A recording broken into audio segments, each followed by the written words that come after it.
beleza? Gente, tema muito interessante, muito interessante. Esse tema da UFMS agora, 2023, a cultura da paz e da não violência como alicerce para o verdadeiro desenvolvimento. Foco na discussão desse tema. Para onde, que direção que eu vou? Vou na direção de o que a banca, a FAPEC, espera do candidato nesse tema e como que a gente deve se comportar nessa prova para atender as especificidades do edital e considerando os textos de apoio, beleza? Então vamos lá, introdução. Que filme eu poderia, Sandro? Um filme, gosto de começar com um filme, Até o Último Homem. Esse filme é muito interessante, muito ligado a essa temática, porque o personagem está num contexto de guerra e ele é o oposto daquela situação, ou seja, ele é um cara da paz, é um cara que luta pela não violência. Então é muito interessante você ficar ali umas 3 linhas com esse filme lá do Andrew Garfield. É bem interessante a história e você pode ficar umas 3 linhas ali. Sandro, mas eu não quero esse filme, eu quero trabalhar com fato histórico. Posso trabalhar com o nazismo e mostrar, ou a Segunda Guerra Mundial, vou trabalhar com a Segunda Guerra e vou especificar nas 3 linhas ali, discutir essa problemática e como isso foi muito forte em termos de violência e ação humana, trabalhando da pior maneira possível durante esse período, 1939 a 1945. Tá, mas se eu não vou tocar na questão de Segunda Guerra, se eu for especificamente no Holocausto, posso trabalhar isso com 2 linhas, 3 linhas, 2 e meia, discutindo essa questão e como os judeus foram muito sofreram, os personagens, o grupo que mais sofreu durante esse período, durante o Holocausto. Sandro, vou colocar então essas possibilidades. E ainda mais uma dica muito boa na introdução, trabalhar essa questão da invasão da Ucrânia, a Rússia invadindo a Ucrânia. Seria um fato muito interessante para a gente exemplificar a questão da dificuldade de se estabelecer paz num mundo como esse que a gente vive. Gastei ali as 2, 3 linhas com esse repertório inicial. No meio, gente, linha 3, linha 4, linha 5 da minha introdução, eu entro no tema com força, que é a dificuldade que a gente tem num período como o nosso. Por que é tão difícil a questão da implementação de uma cultura de paz? Fechou? Partezinha final da introdução, não esqueça de trabalhar com a sua tese, tá? Tese 1, posso trabalhar com desigualdade social ou socioeconômica e como isso dificulta o processo de paz? Posso trabalhar também como tese a questão do discurso de ódio presente nas mídias sociais, nas redes sociais? Posso colocar isso como tese? Tranquilo. E lembra uma coisa muito importante nesse tema da UFMS. Os textos de apoio estavam conectados à ideia da sustentabilidade também. Tranquilo? Ok.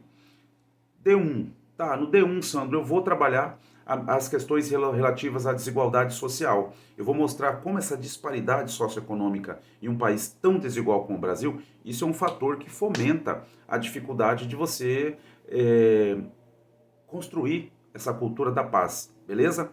E o que eu usaria de repertório tendo em vista essa ideia inicial minha? A gente poderia, Declaração Universal dos Direitos Humanos, 1948, tá? E aí o preceito básico lá de que todos os cidadãos nascem livres e iguais, né?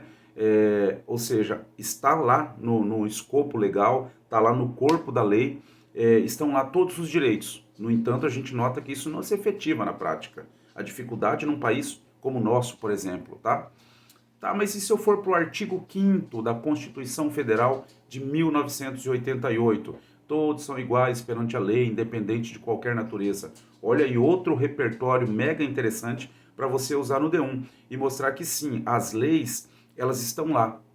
Elas garantem ao cidadão uma série de direitos. Só que esses direitos, na prática, eles não se efetivam. Então a gente tem ali indicativos de que essas desigualdades socioeconômicas e essa ineficácia da lei, esses são dois fatores aí que impedem essa implementação da cultura da paz e da não violência numa sociedade como a nossa. Beleza? Posso tocar ainda na questão relativa ao IDH, citando esse tópico, o IDH, o Índice de Desenvolvimento Humano num país tão desigual e como isso contribui também. Só que cuidado é o seguinte, estou citando um monte de repertório ali, fica de olho, não use todos os repertórios, escolha um e trabalhe nesse repertório. Ponto importante para atender a FAPEC. Sandro, gastei 2 linhas e meia com o repertório, explicando esse repertório. E eu vou gastar lá umas 3 linhas discutindo, argumentando por que esse repertório está conectado ao meu tema. Fechou? Isso é muito importante. E faça o fechamento do D1, beleza?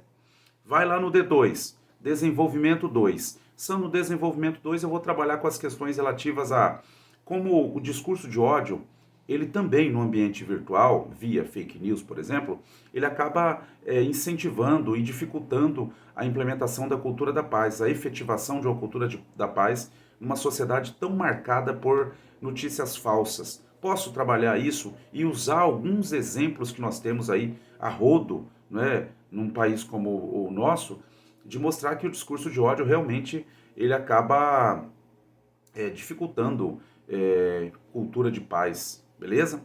Mas e se eu não for na questão do discurso de ódio, não vou trabalhar com ambiente virtual? E se eu for mostrar que, por exemplo, que práticas racistas, como aquele acontecido lá, George Floyd nos Estados Unidos, ou esse último caso do Tyre Nichols, esse caso, esses dois casos exemplificam que o racismo, que o preconceito, que a violência policial, que o caos urbano, que essa dificuldade que a gente tem de se organizar e de respeitar o outro, isso tudo também dificulta a implementação de uma cultura de paz no mundo. Olha aí um repertório muito, olha um exemplo muito bacana para você trabalhar no seu D2. E eu posso ainda, só uma diquinha de repertório, se eu pegar o Pierre Bourdieu e colocar o conceito de violência simbólica no meu D2, seria interessante? Seria. Porque às vezes a gente tem fatos que não são. A violência, às vezes, ela não é palpável, às vezes ela age de maneira silenciosa.